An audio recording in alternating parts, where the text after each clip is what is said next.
It, it's just not going well. Again, this is me, Tabitha Sorter, delivering my speech for a special occasion. It is a marriage ceremony where two people are joining together, becoming one. And I just want them to know if God is for them, who can be against them. They should know that marriages require work. That means much work go be needed. So I pray that they work hard and try to achieve everything that they want to achieve, and know that is if God is for them, who can be against them? And God, God is got to be the center of all marriages in order for it to work. As long as God is driving it and guiding it, it will work. Because not everybody respect marriages. Many people do not respect marriages no more. But when them two are joined together and they're determined to be with each other,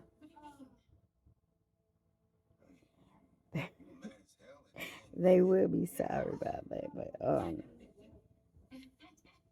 so marriages can be hard, but it can be easy too, especially if the love is there.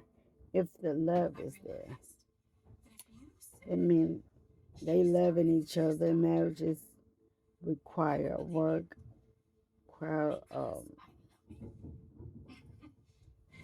compromising, give and take. Because what are you willing to give in order that she or he can be happy? What are you willing to give up, or are you there yet? And God says about marriages, He said that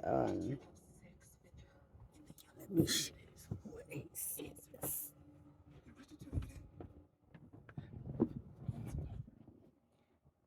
I'm getting on the bed now. Okay. What did God say about marriages? I'm at the point where I can care less what people say. I'm more likely love to hear what God say.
And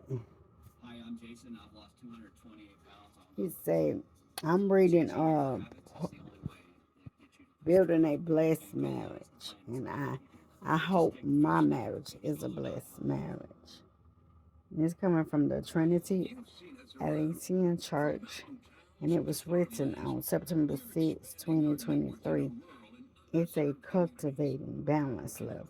Everyone then who hears these words of mine and does them will be like a wise man who built his house on the rock.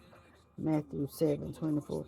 Have you ever had your washing machine go out of balance? If you're not sure, then you'll probably haven't, because if you have, you already know exactly what I'm talking about. The horrible loud pounding sound that rocks the entire house when the wash load is unbalanced. The machine doesn't work smoothly or well. Love too needs to be balanced. Robert Simberg, a psychiatrist from Yale University, developed what he calls the triangle model of love. Love, he contends, his three sides to it: passion, intimacy, and commitment. Commitment is pretty straightforward in the willful decision to be with someone no matter what. It is the promise that does not change no matter what is going on and no matter how we feel. Part of the power of commitment.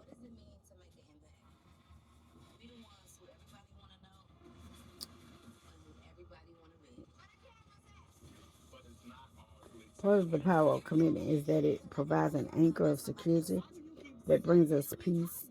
No matter how badly we mess up, no matter how stupid we are, our spouse will be there in the morning. Intimacy is the emotional bond between two people. It is sharing of our lives, knowing the other, and being known by them. This is the best friend quality of marriage. We are known and accepted and loved for who we are.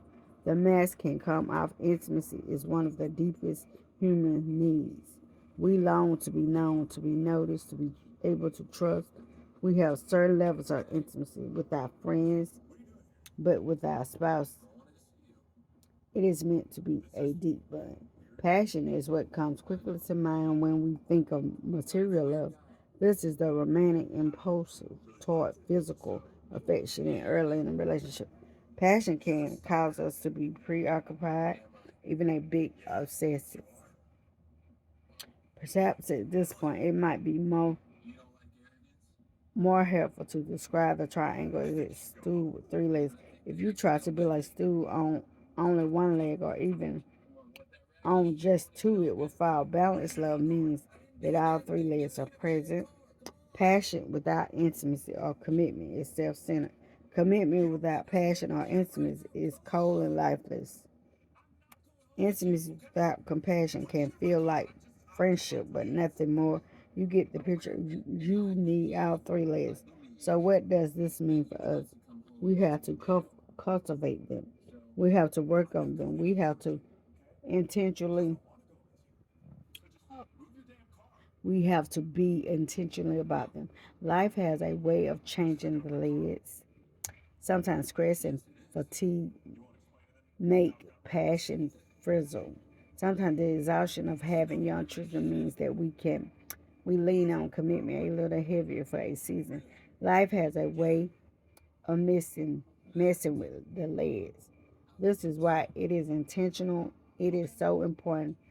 So how we cultivate these three layers. To cultivate passion, let's get back to the early relationship. Romanticism, touch gifts, surprises, kind words, and dates and trips.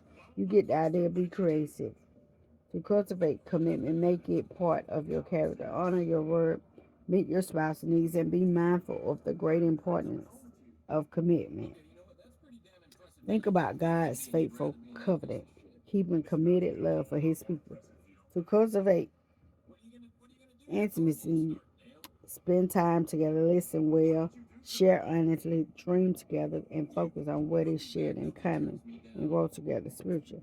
Obviously, much more can be said about all three of these legs, but the real point is not to merely talk or learn about them, but to actually do them. Actively cultivate these three legs, and you will find the balance. Love builds a firm and satisfaction foundation in your marriage. And that is it. But to Tabitha and Thomas, I would say, may God bless your union. And long as God is for you, who can be against you?